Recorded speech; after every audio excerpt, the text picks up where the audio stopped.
Going live, and we are live on YouTube. Good morning. It's David, and it is October 5th, and welcome to the 40th episode of Every Saturday is Small Business Saturday, as it has been for the last 73 years of Saturdays for me. A lot of things going on. First, I made a major personal decision this week. I have a lot of medical concerns, and my Medicare healthcare policy is an extremely important aspect of my life. And I've been with a Medicare Advantage with a wonderful company, an Ohio company, whose name is Medical Mutual. And the downside to Medical Mutual, and I've only found one downside so far in 9 years, is that they only underwrite insurance in the state of Ohio. And I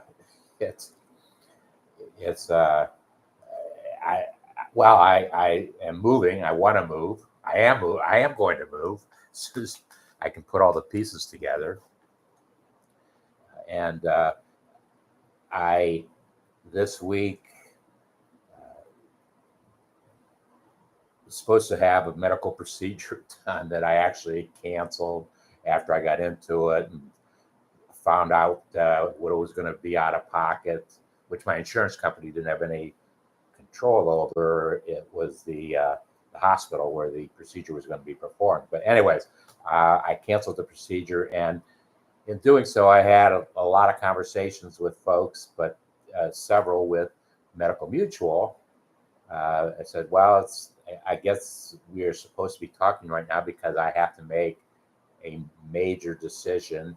I thought, well, I know I want to move out of the state of Ohio eventually, but you don't write insurance out of the state. What are your recommendations? And we talked I talked with several people, but the last individual, I forget her name, but she was a great customer care person. She's actually a licensed insurance agent, but we switched my program from an HMO to a PPO. However, and it's a big however, I have to reside in the state of Ohio for 6 months out of the year, which was not in my plan, but the medical insurance is very, very important. So that's what I'm going to do. So I'm going to Dallas, Texas, Thanksgiving. It is going to be the first time that I have been with all my children, adults and grandchildren. And it's been a year ago this last July, but we are all gathering in Dallas, Texas for Thanksgiving, and very appropriately gathering there. But ultimately, I would like to end my residential part of my life in Dallas, and it's always on my mindset. So when I'm in Ohio for 6 months with my health insurance, and I can't start that until October 15th, so it's like April 15th, I'll be living in Ohio, either in Cincinnati, where I am right now, or but not in this apartment. I'm leaving Norwood, Ohio forever, never to return, never to return. But I will be either in Cincinnati or Columbus after discussions I have with my Columbus son, Jordan. So it's that all that happened on Wednesday, one day. I have been let me talk about two marketing and sales brilliant individuals who I had personal interaction with this week. The first one was, and I talked about him last week, was Michael Gerber. That is Michael Gerber and myself in the very last dream room. He has a branding, a theme, a dream room. Come dream with me in your dream room, which I did in 2010. And it was a wonderful 3 days. I'll get it. I'll show you a little bit in a little bit one of the wonderful things that happened. But Michael is writing his legacy story. Michael is in his early 80s, I believe, and as all these guys up on the wall, all friends of Michael. I'm pretty sure they all have interacted with one another over the years.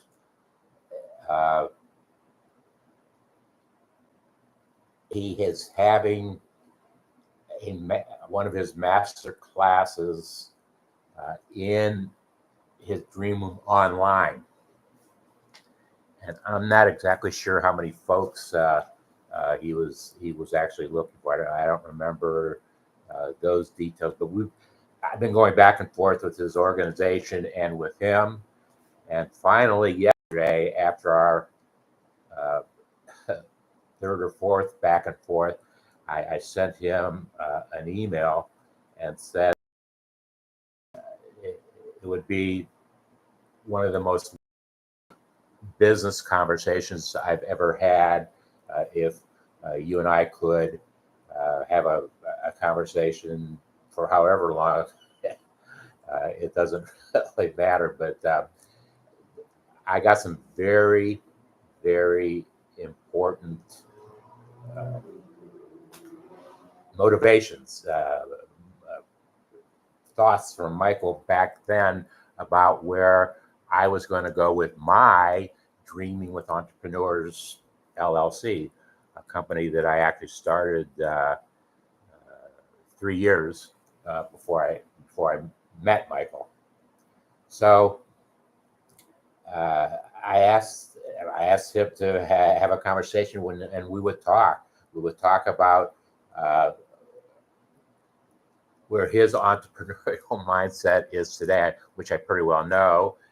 He has no idea where my entrepreneurial mindset is today, and that's what I would like to share with him and share the important things that I had a major takeaway from him that it's an important part of my strategy of whatever it is that I do.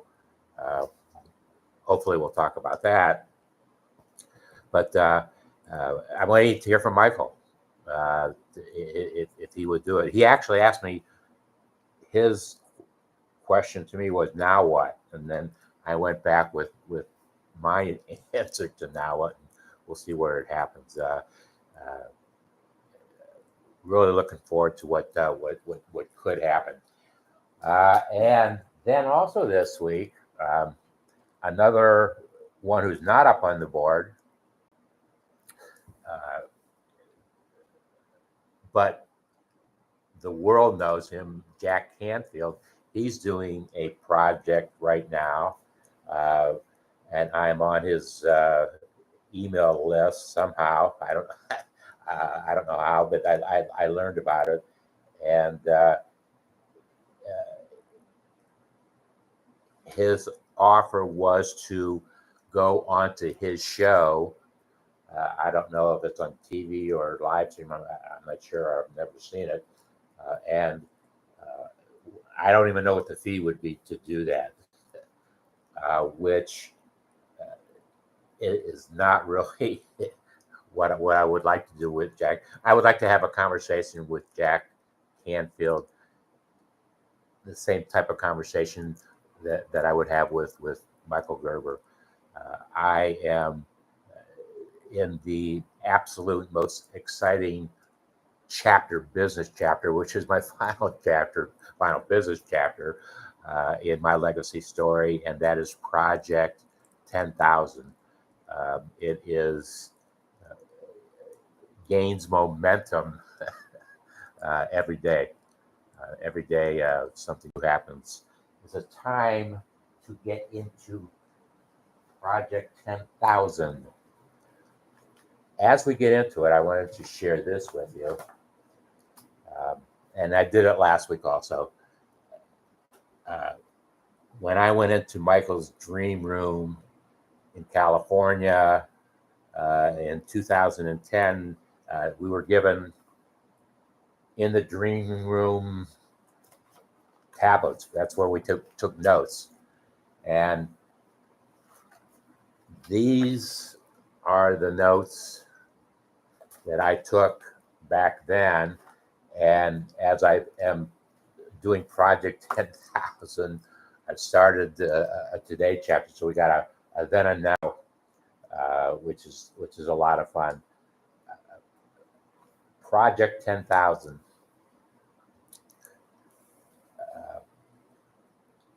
I don't know, for some reason in my lifetime in business, the number 10,000 always pops up. Just for lots and lots of different reasons, but it's very consistently pops up. It's ingrained somewhere. And so Project 10,000 is very simply, I will digitally produce and publish 10,000 marketing and sales value trust stories, not mine, but 10,000 other ones. And then we'll do our thing. And we're going, it is designed. It was, well, I did all my research and testing here in Cincinnati, where I am right now. But now it is ready to go into any of the 387 markets that Wikipedia defines as metropolitan statistical areas, MSAs. There's 300. They define 387 of them. So we are ready to go into any of them, with our system, our concept. And I say system that way. That was the lesson that I learned. The most important lesson that I learned from Michael Gerber is that you must have a system in place. The system that it must work effectively. If it needs fixing, fix it. And he used as an example the way that he started to really understand and study and build the system was he went into a McDonald's, and I don't know how long he was. I don't know. I don't think he really went in to eat. Might have gone in to play a saxophone. He went in to study the system that Ray Kroc had put in place for McDonald's, with a simple statement that that's how there were millions and zillions of McDonald's, because there was a system that replicated itself. And that's how you make it work. So thank you, Michael, for instilling the concept of system. So Project 10,000. We will digitally publish and produce 10,000 marketing, sales, value, trust live streams, and all the 87 Wikipedia defined MSAs. I've probably said it 100 times, but to me, a live stream is, I'm speaking live on YouTube right now. You can watch on my channel. I am live on my Facebook page right now. If you were on my Facebook page, you could watch that way.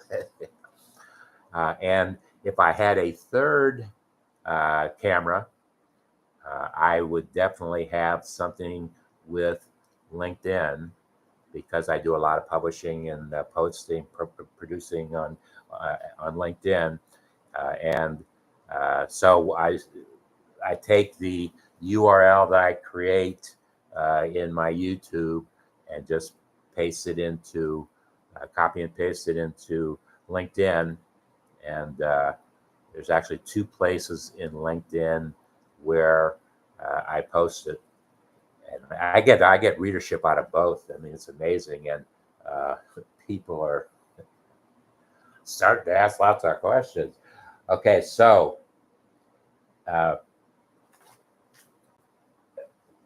I am of the very strong belief that the AI technology mentality in marketing and sales is absolutely, positively changing the environment.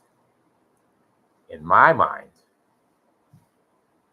more of a level playing field for any small business, solopreneur, anybody, online, if that's where it's going to be, and AI intelligence is just doing, well, whatever intelligence. Speaking of which, AI intelligence, the guy who started all this craziness was a gentleman by the name of Sam Altman, and he has partners. But just this week, there was some refinancing done to the business, which now values the original AI technology folks $157 billion. Yes, you heard me right, $1 billion. Not $1 trillion, but I don't think it'll take them. Well, I think they will be able to achieve that number more quickly than Steve Jobs did with Apple. Fortunately, I mean, he had a relatively early death, but fortunately, before he died, actually 1 month before he died, the company that he started had a market capitalization of $1 trillion. And he was able to see that before he passed on with, he had some serious cancer. I can't remember what. But that's what technology can be great. I lived a lot of years without technology. Well, we had basic technology. There's a picture up there somewhere of my oh, there it is, right there, of the printing press where I started publishing. Was on a printing press that looked like that, and things evolved, and here we are today. Actually, it is easier to publish today digitally, as I do, than it was to publish the way I did back then. And when I say easier, is the efficiencies. The efficiencies absolutely overwhelm the way we used to do business. But that's, you either, if you want to be in the madness with whatever it is that you're doing, you play by, or develop it yourself, just like the zillions of AI developers. Mine is better than yours. Uh, wow, the value that a small business brings to the marketplace is extremely important, because people are not going to want to do business with you, whatever it is, unless you bring some type of value into their life. Step one. But then the buying decision, the decision to move forward, trust. Because what all this craziness going on has done for me is just shown to me how important trust is. The value and trust model I started building 53 years ago. Trust. It's who do you trust? It's crazy. It's crazy. I see some folks that I have been friends with. These were online folks, not face-to-face, online folks.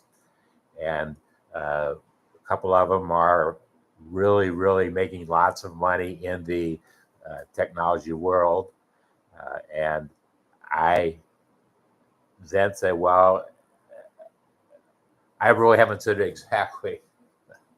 I haven't said face-to-face with my friend how I feel about it, but I'm sure he would agree with me. I'm sure he would agree with me, but it's that trusting. So that's what I want to do. That's what I want to publish, not only the value part of the business, the trust. Why should folks trust you? Why your business? And then I want to publish, I will publish, time permitting, 10,000 of those in 387 markets. We already have Cincinnati in progress, kind of. And I have my market list. What did I do with my market list? Actually defined those this week also. The first 5 markets, 1, 2, 3, 4. The first 5 markets are going. 4 of the first 5 are going to be Ohio, Cincinnati, Columbus up the road about 125 miles from where I'm sitting, Cleveland up the road. I'm in the southwestern part of the state. Cleveland's in the northeastern part of the state. Corners, both corners about 250 miles apart. Dayton, which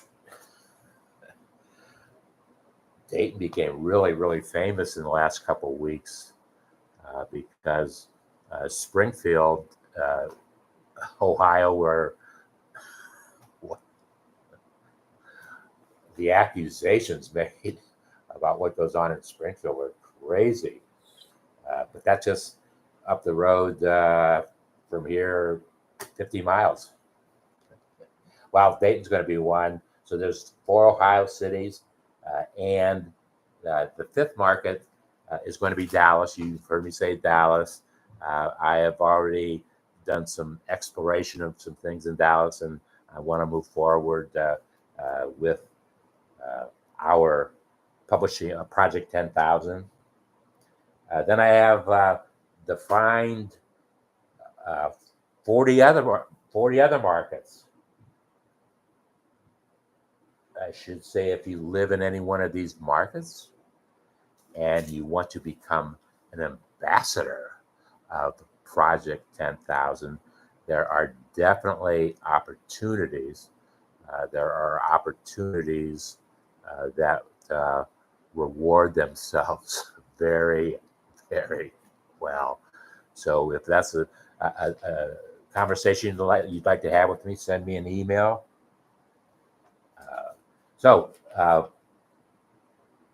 I'll post those markets someplace. I'm not going to run through them all now. I've been to many of them.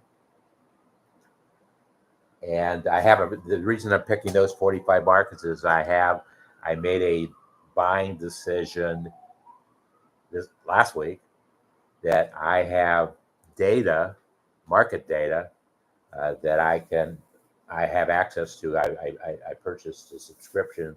I have access to data in those 45 markets, so that's why I picked those. Okay, is it time to share the most exciting part of all of this stuff? I will, to establish this system, this exclusivity of the system in any one market, very simply, is going to be an investment of $50,000.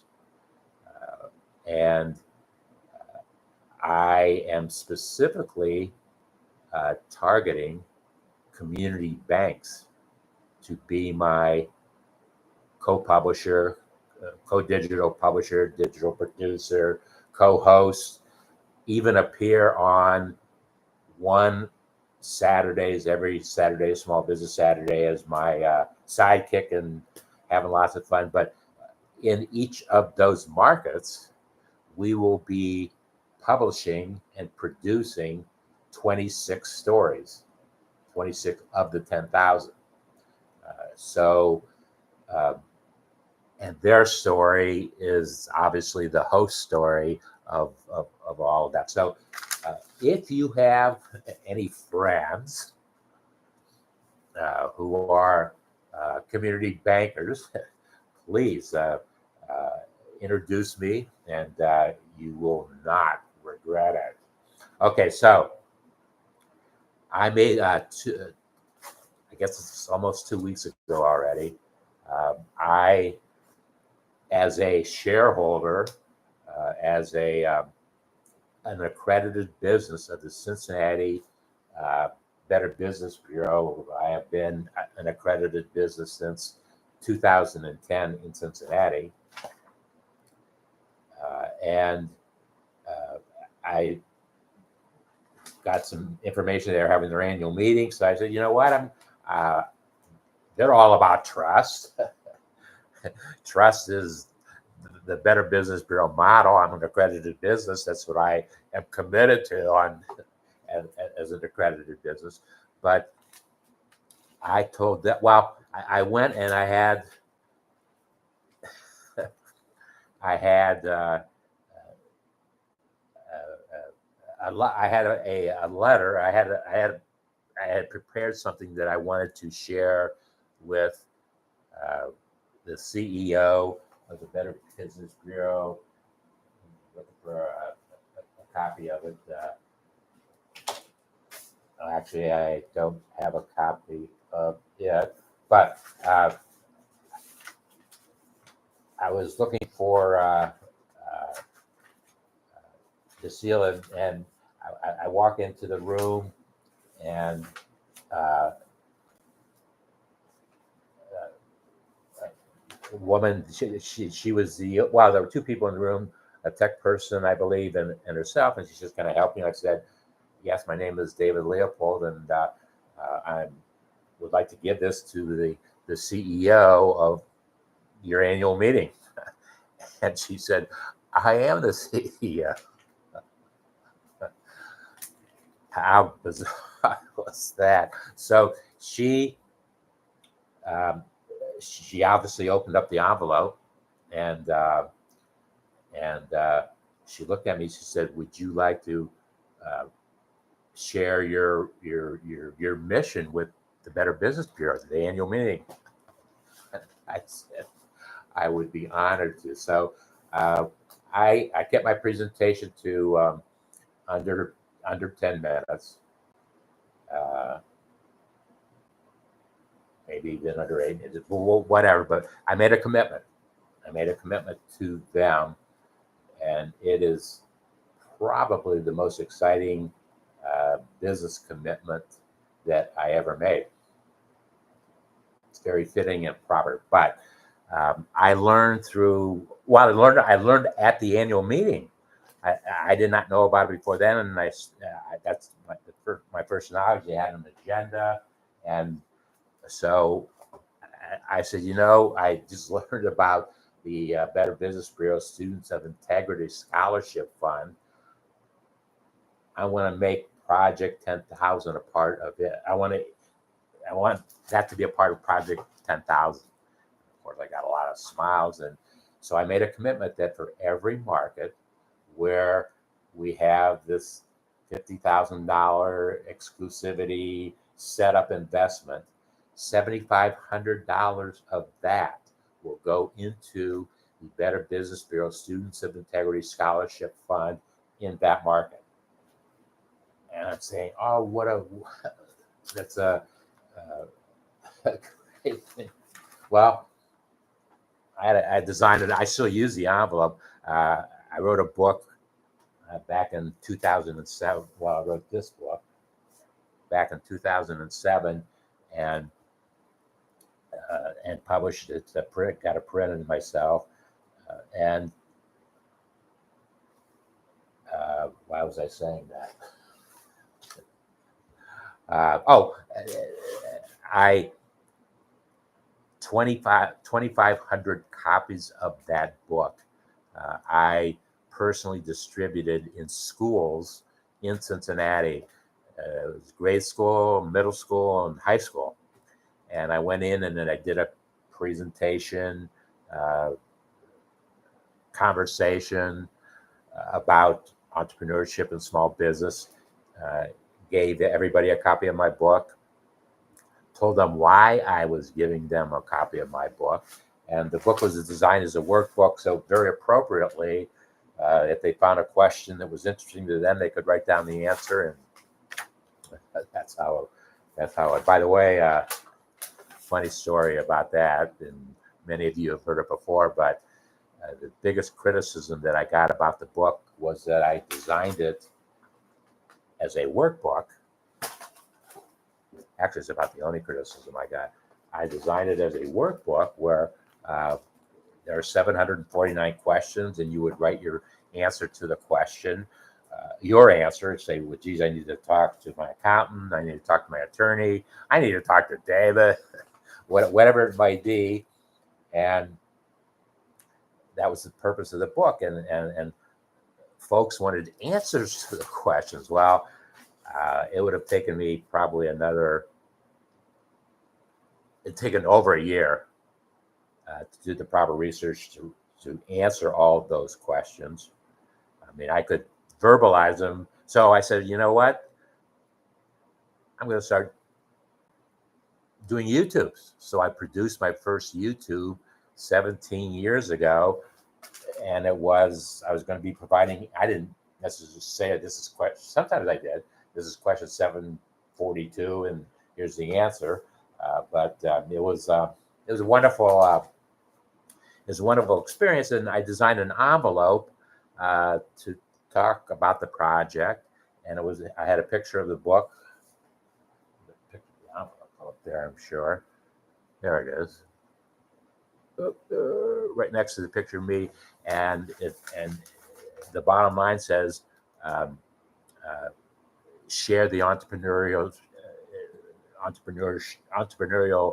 experience, share it. Meaning pointed towards education, obviously. And so I've always been focused on, because that's our future.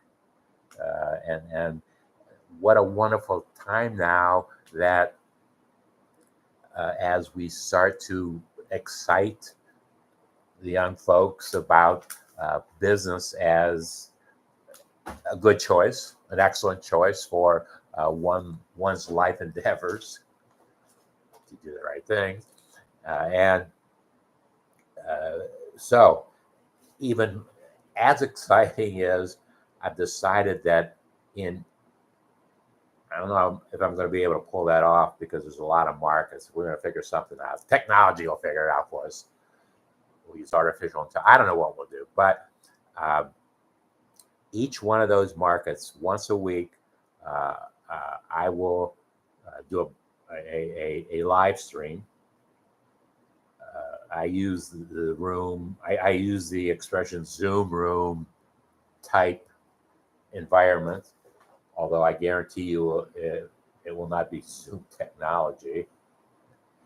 I've been a subscriber 3 times, and 3 times I canceled my subscription. Wow, that's customer care issues. Bottom line, their technology is okay, but there are customer care issues. Trust. There. Now we fall back on trust and customer care, and that's where the trust becomes the most important part. So,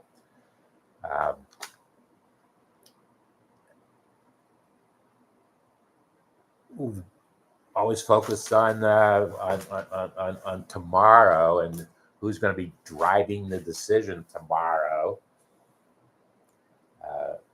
And as a matter of fact, I will fondly share that it was my 7-year-old granddaughter at the time. She's 11 now, but she was 7 at the time.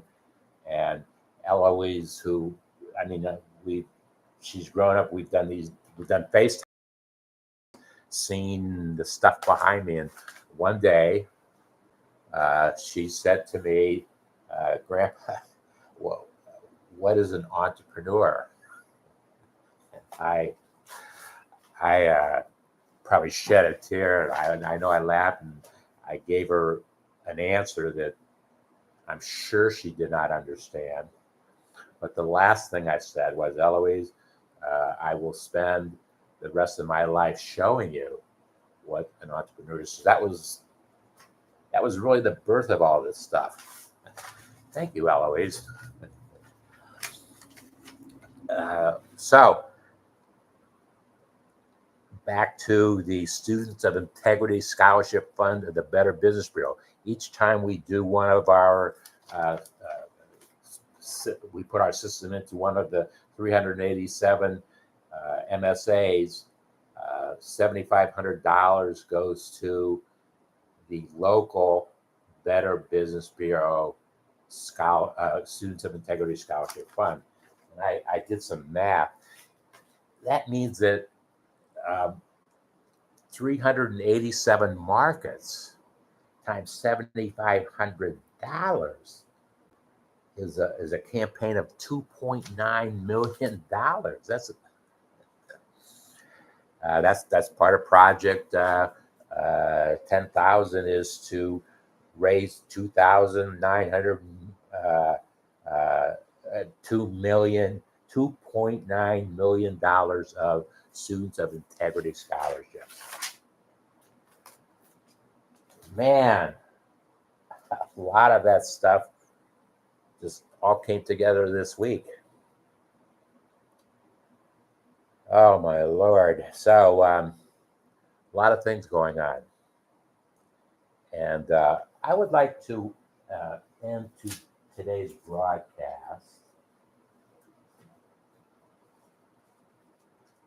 And I'm going to make the statement about what I'm going to show you.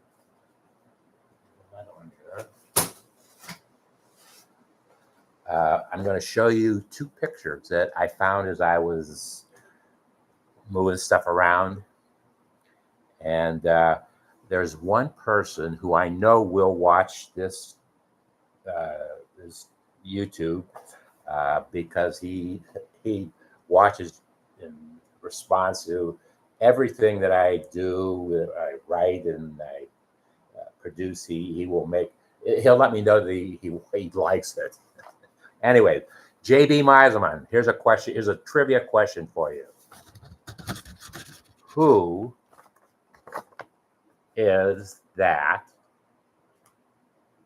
actually tipping the ball in? And if you look at the scoreboard, which I did, that was the first score of the game. That's a pretty high jump in there. And then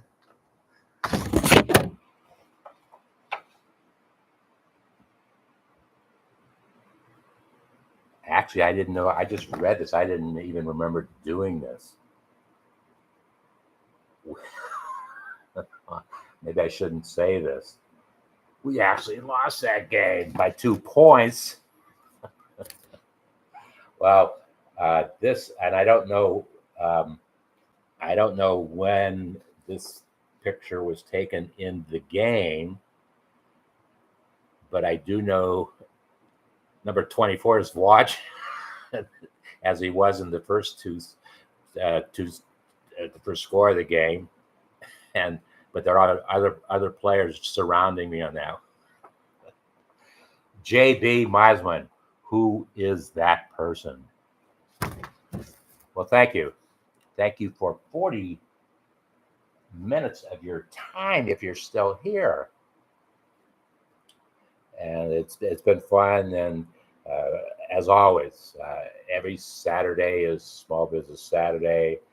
And as Project 10,000 gains momentum, it becomes more fun. And looking forward to being in your market. Let me know what market that is, and let me know if you know a community bank in that market, and we'll be there. And you can be the ambassador. You can be the ambassador for that. And there is as I said, a rewards program, a good one for ambassadors. So thank you, and we'll see you next time. As my very good friend Jaime Williams used to say, he said it in 1973 to me. I heard it for the first time really in 1973 that I'll see you the next time, which may very well be the best time. Enjoy your day.